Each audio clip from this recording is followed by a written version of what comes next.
O número de crianças confusas sobre o próprio sexo está explodindo. E você, quer que o seu filho faça parte dessa estatística? Acredito que não, pois a ideologia de gênero desconstrói a identidade humana por onde ela passa. Você sabia que na Inglaterra, nos últimos 5 anos, subiu 1000% o número de crianças que se submetem a tratamento transgênero? E na Escócia, mais de 500% apenas nos últimos 4 anos? Isso não é por acaso. O número de crianças confusas a respeito do próprio sexo está explodindo nos países que promovem a ideologia de gênero em suas escolas. E por que isso? Simples. A ideologia de gênero afirma que ninguém nasce homem ou mulher, mas que cada um deve construir sua própria identidade. E se é assim, todas as crianças devem experimentar todas as formas de sexualidade possíveis até encontrarem um gênero para si mesmas. Como isso se daria? Através de materiais didáticos e uma nova pedagogia voltada para a desconstrução sexual.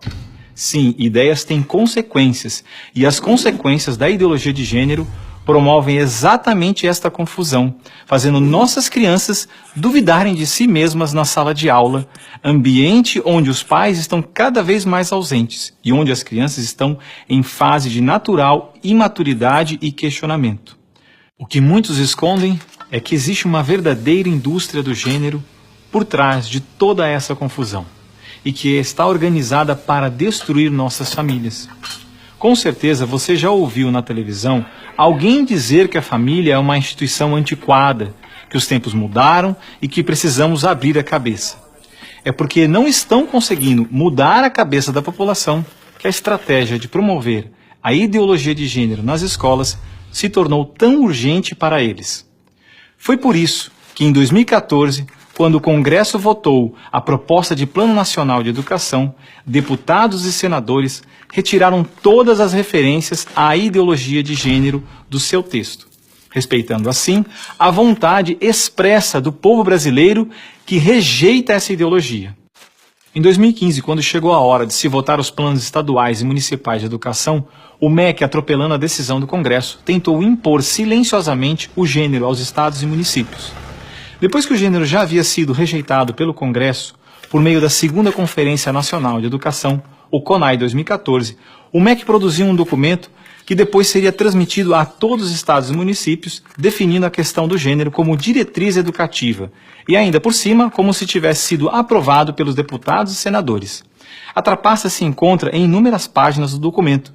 Vamos dar apenas alguns exemplos. Na página 25, o MEC afirmava que a União, os estados e os municípios deveriam promover a diversidade de gênero.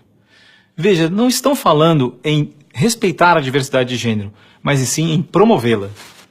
Na página 36, você vai ler que os estados e municípios deveriam disseminar materiais pedagógicos que promovam a igualdade de gênero, orientação sexual e identidade de gênero.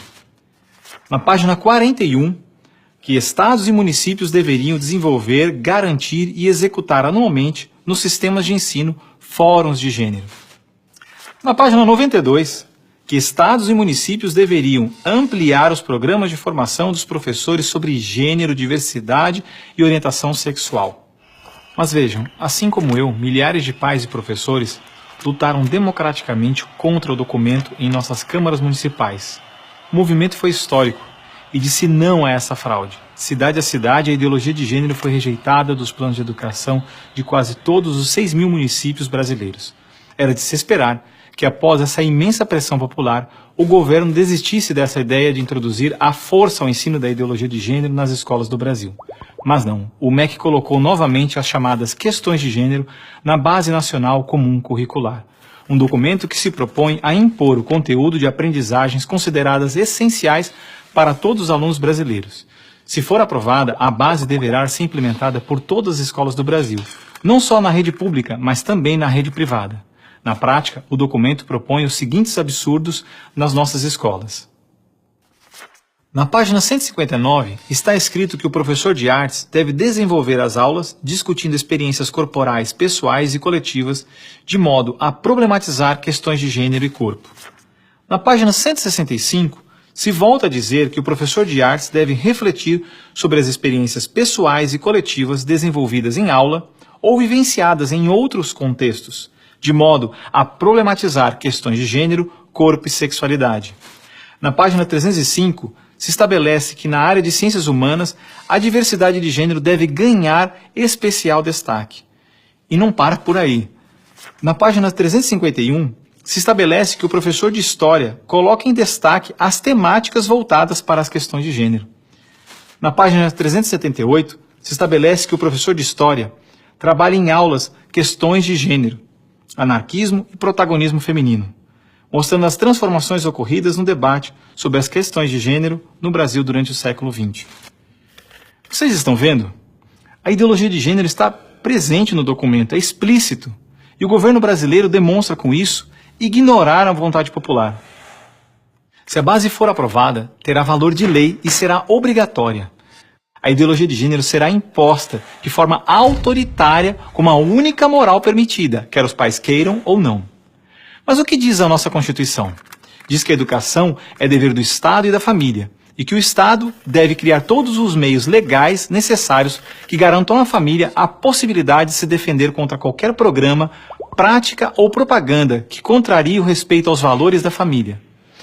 E ainda mais, o artigo 26 da Declaração Universal de Direitos Humanos diz que os pais têm prioridade de direito na escolha do tipo de educação que será ministrada a seus filhos. Não vamos aceitar a imposição deste absurdo sobre os nossos filhos. O governo pretende aprovar a Base Nacional Comum Curricular ainda este ano de 2017. Por isso, pare, reflita e nos ajude enquanto ainda é tempo. E compartilhe esse vídeo com pais, professores, diretores de escola, vereadores, lideranças da sua comunidade. Ninguém pode ficar indiferente. A ideologia de gênero deixa marcas que ficam para sempre.